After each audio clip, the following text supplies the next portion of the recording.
pribadi saudara. Tadi kita sudah mengangkat tangan kita bersama dengan Ibu Munte mengucapkan doa keselamatan saudaraku. Kita buka hati kita dan kita sama-sama berkata, Yesus, aku percaya kepadamu, masuklah ke dalam hatiku, jadilah Tuhanku, juru selamatku. Maka saudara sudah diselamatkan. Haleluya. Saudara sudah dibebaskan daripada semua hukuman dosa, hukuman karena dosa, yaitu maut. Katakan amin. Saudaraku yang kekasih, Tuhan Yesus sudah membayar lunas semua harga kita. Karena itu permuliakanlah Tuhan dengan hidup kita.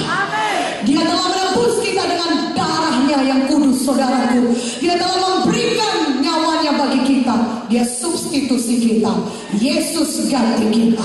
Seharusnya kita dihukum, tetapi kita tidak jadi dihukum karena Yesus adalah ganti kita. Dia sudah disalibkan bagi kita supaya oleh pengorbanan yang di kayu salib saudara bebas daripada hukuman maut. Katakan amin.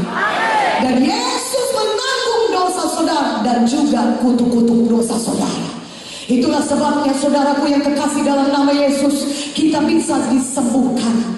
Kita yang percaya kepada Yesus, Tuhan Yesus berkata, oleh bilur-bilurnya kamu telah sembuh. Saudara tahu apakah bilur Yesus itu? Saudara, sebelum Tuhan Yesus disalibkan, dia menanggung begitu banyak penderitaan, dia menanggung begitu banyak sengsara, saudara. Terlebih dahulu, saudara, setelah Tuhan Yesus ditangkap di Taman Getsemani, maka dia dibawa, saudaraku, ke pengadilan. Dan kemudian di situ tentara Romawi mencambuki dia. Mereka melucuti pakaian Yesus, dan kemudian mereka mengikat dia di sebuah tiang. Dan tentara Romawi datang membawa cambuk yang begitu mengerikan. Satu cambuk tapi 5 cabangnya. Dan di cabang-cabang itu ada besi-besi tajam, saudara, yang dikaitkan kepada setiap kail-kail itu, saudara. Kail-kail tajam dikaitkan pada cambuk itu, saudara. Dan cambukan itulah yang diayunkan ke punggung Tuhan Yesus. Dan ketika dicambuk punggung Tuhan Yesus, maka daging tubuh punggung Tuhan Yesus tersayat, tersobek-sobek, rusak semua, saudaraku. Dan bahkan itu memperlihatkan organ-organ tubuh bagian dalam Tuhan Yesus. Tubuh Yesus dihancurkan.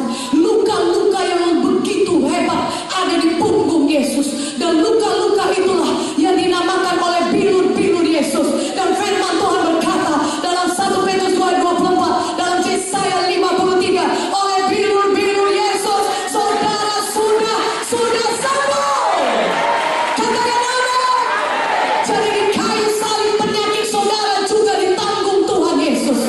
Sehingga saudara yang percaya kepada Yesus, saudara tidak perlu menanggung penyakit saudara lagi, tapi saudara yang sakit sekarang ini bisa sembuh. Jadi kuat aminnya. Katakan amin. Saudara yang sakit, percayakan saudara sembuh. Percayakan saudara sudah sembuh oleh bilur Yesus. Yang percaya angkat tangannya, katakan amin. Berikan kemuliaan bagi nama Yesus. Karena Yesus sudah selesai menanggung penyakit saudara. Firman-Nya berkata oleh bilurnya kita sudah sembuh. Dan firman-Nya juga berkata dia sudah menanggung semua dosa dan kutuk-kutuk dosa kita lainnya. Itu termasuk kegagalan, kemiskinan sudah ditanggung Tuhan Yesus. Sehingga kita yang percaya kepada Yesus, kita tidak perlu hidup lagi di bawah kutuk dosa kemiskinan, tapi kita bisa hidup diberkati Tuhan, limpah dengan berkat Abraham. Itu berkat Abraham adalah berkat materi yang berlimpah-limpah. Katakan amin. Lebih kuat amin ya. 2 Petrus 1:3, saudara, buka Alkitab sudah. Dan pada hari ini saudara pulanglah dengan semua berkat Tuhan dalam hidup saudara. Amin. Saudara pulang dengan jamaah Tuhan. Katakan amin. Saudara pulang dengan semua yang sudah disediakan Tuhan bagi saudara. Katakan amin. 2 Petrus 1:3, karena kuasa ilahinya telah menganugerahkan kepada kita segala sesuatu yang berguna untuk hidup yang saleh oleh pengenalan kita akan Dia. Dia telah memanggil kita oleh kuasa yang mulia dan ajaib. Katakan amin. Segala sesuatu yang berguna, Tuhan Yesus sudah menyediakan, sudah menganugerahkan kepada kita segala sesuatu yang berguna untuk hidup yang saleh. Apapun yang saudara butuhkan selama saudara hidup di dunia ini, supaya saudara bisa hidup mempermuliakan Tuhan, sudah Tuhan sediakan bagi saudara. Apakah itu keberhasilan, apakah itu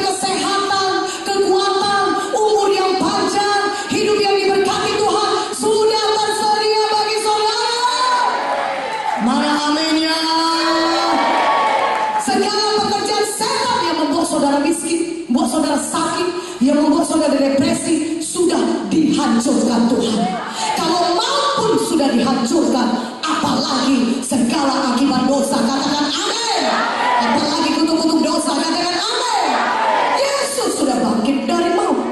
Maut itu adalah, saudaraku, musuh yang terbesar. Itu yang paling ditakuti oleh manusia. Tapi maut sudah dikalahkan Yesus, karena Yesus sudah bangkit dari maut. Dia Tuhan yang hidup.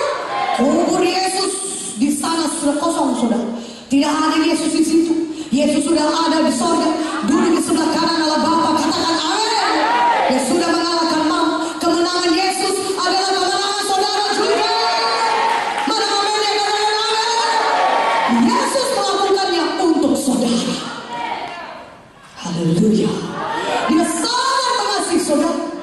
Dia sudah menanggung dosa saudara. Dia sudah menanggung penyakit saudara. Dia sudah menanggung kemiskinan saudara di kayu salib di Golgota 2000 tahun yang lalu. Sehingga saudara yang percaya kepada Yesus tidak perlu menanggungnya lagi. Amin. Saudara tidak perlu lagi miskin, tidak perlu lagi sakit, tidak perlu lagi sedih, tidak perlu lagi depresi, tidak perlu lagi diikat oleh setan. Tapi saudara bisa hidup berkemenangan dan diberkati oleh Tuhan. Katakan amin.